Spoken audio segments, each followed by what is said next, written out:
Hey, are you a human? Do you have a body? You might want to watch this. Hi, I'm Stephanie. I'm a registered nurse, and this is Sniffles with Snuffle.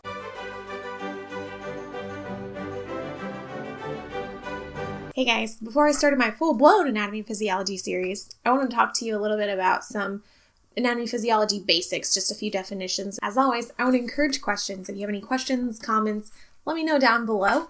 And if you feel that somebody else would benefit from this, make sure to share this with them. I want to talk to you about what the terms anatomy and physiology mean. What do I mean when I say anatomy? Well, what I mean is the different structures, the different pieces of the puzzle. Physiology is how those pieces of the puzzle interact with each other and how they make your whole body work. Levels of organization in the body. So there are 6 levels.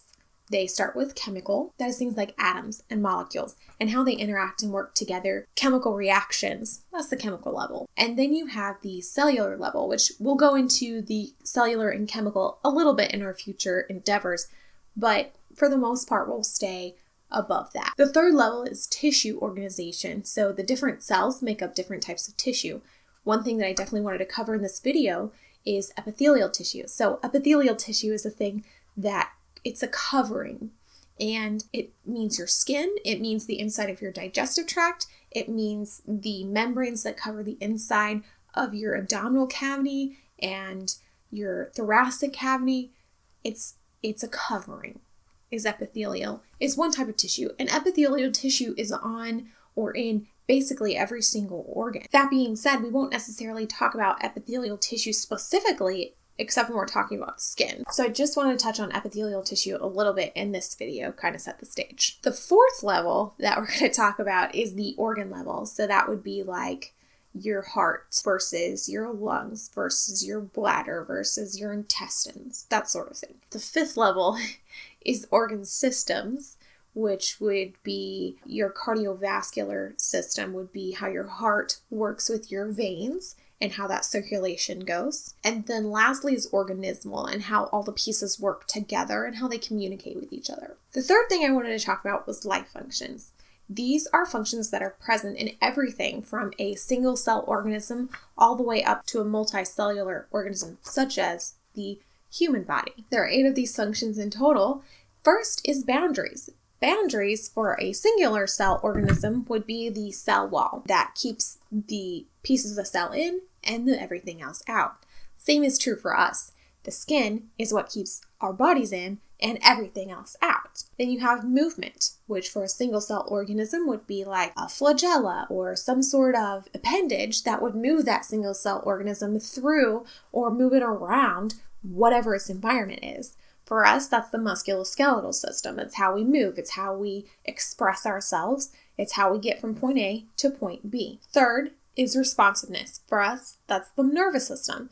You have 2 different types of nerves, actually. We'll get into this later. You have your sensory nerves. For instance, if I prick my finger on a needle, those sensory nerves tell me something sharp just touched my finger. And then motor nerves will tell me, well, take your finger away. Fourthly is digestion. Now, we all love to eat. It's how you gain nutrients and then get rid of waste. Digestion is how you get nutrients, how they break down, and then how your body starts to put those into a format that it can actually use. Your body can't just use cheeseburgers straight up. It has to break that down into the different pieces, the different building blocks to be used throughout the body as it needs. Fifthly, you have metabolism. Now, metabolism is really how efficient your body is at using that. That's how your body gets from the digestion to the usage bit of things. Sixthly, there's excretion. Now, excretion happens in 2 ways.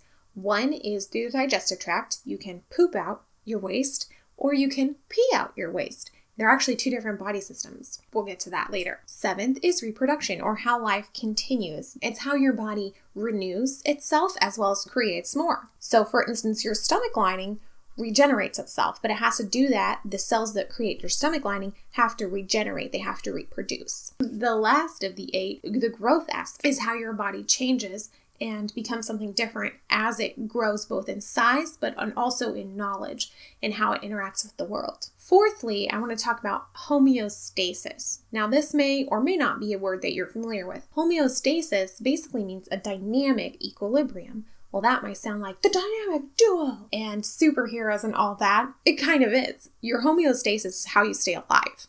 It's the superhero of your own body. So the homeostasis means a dynamic equilibrium of the internal environment. So basically it keeps your body in the narrow range that it needs to sustain life. It does this in one of two ways. One is positive feedback systems. Now this involves things like clotting. Say you get a cut on your finger.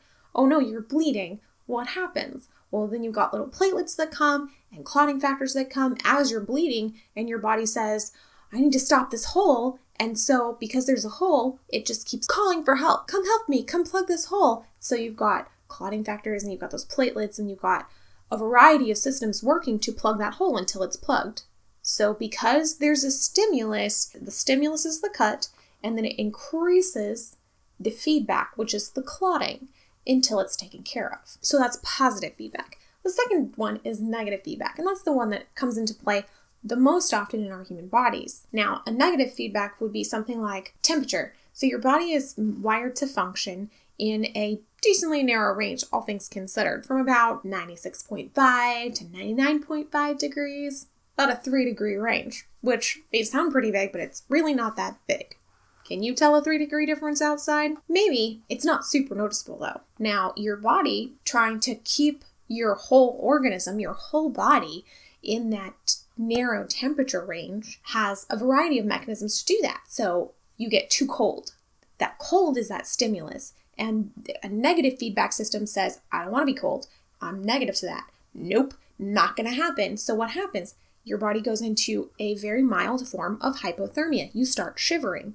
Now that shivering, your muscles heat up. You're like, oh, so cold. Well, eventually that shivering stops when you get warmer or when you get too cold to function. But your body's trying to prevent that, so your body shivers, trying to get yourself warm again until you're in that nice, good range. So that would be both positive and negative feedback systems. These two systems, both the positive and the negative feedback system, work together to maintain homeostasis. Now that we've covered what anatomy and physiology means, plus we've covered what levels of organization, life functions, homeostasis, positive and negative feedback. As I said, I really want to start with anatomy, physiology, kind of give a good basic, this is how things are supposed to work. After that, it's kind of, we'll see where people want to go. So leave me comments. If you think this is something that someone else would enjoy or get some benefit from, go ahead and share it with them. Thanks for watching, and I hope this helps you on your journey of health.